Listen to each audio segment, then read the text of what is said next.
નમસ્કાર, મારું નામ છે વાઘ આશા નિખિલભાઈ અને આમ આદમી પાર્ટીમાં મને ભાદરોડ ગામની ઉમેદવાર અને મહુવા તાલુકા પંચાયતની સીટ એવી રીતે જાહેર કરી હતી જે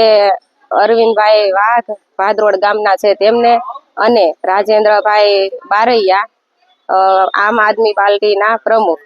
અને બ્રિજરાજસિંહ દિલ્હીવાળા અરવિંદભાઈ વાઘ છે એમણે મને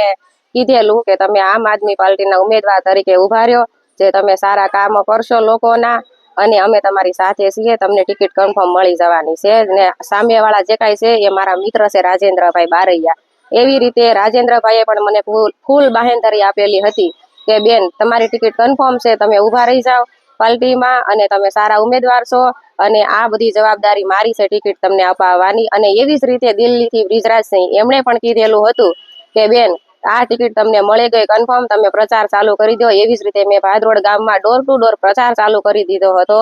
જે મેં 2 થી 3 જણાને લઈ અને એટલું મેં પેટ્રોલ વાળ્યું ગાડી, અમે એટલા હેરાન થઈ ગયા અને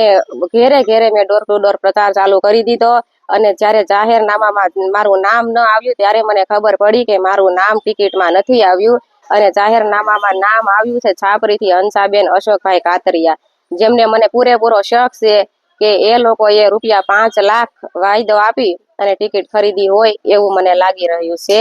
જે પાછલા 2 દિવસ પછી મારા ઘરે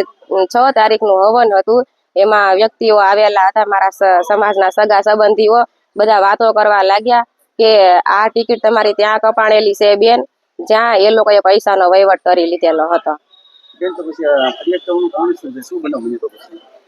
પછી તો ભાઈ એ લોકોએ અમને ઘરે આવી અને ધમકી આપી ગયા હતા. જે 5 તારીખના અશોકભાઈ કાતરિયા મારા ઘરે આવ્યા હતા અને એ એવું કહેતા હતા કે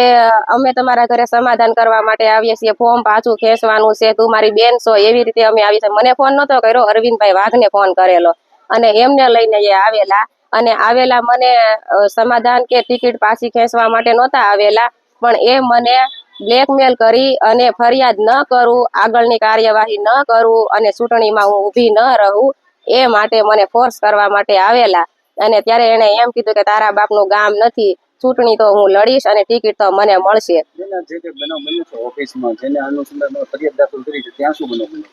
ત્યાં પછી મારું નામ ન આવ્યું એટલે હું 2 થી 3 જણને લઈ નહીં 4 થી 5 જણને લઈને હું રાજેન્દ્રભાઈ બારૈયા એમની ઓફિસે પહોંચી અને ત્યાં મેં રિક્વેસ્ટ કરી અને અરવિંદભાઈ વાઘ મારા તરફથી એ 2 હાથ જોડીને આજીજી કરી કે અમારી ઇજ્જતનો સવાલ છે, તમે આ લોકો પાસે પ્રચાર કરાયો છે, તમે આમને ટિકિટ આપો અને એમનો પૂરો હક હતો અને એને પ્રચાર કર્યો છે ને તમે વચન આપેલું હતું. છતાં પણ રાજુભાઈએ એ જ વાત કરી છે કે હજી જોઈએ છે, વિચારીએ છીએ, આગળ પ્રચાર ચાલુ રાખો, વિચારશું, ટિકિટ મળશે.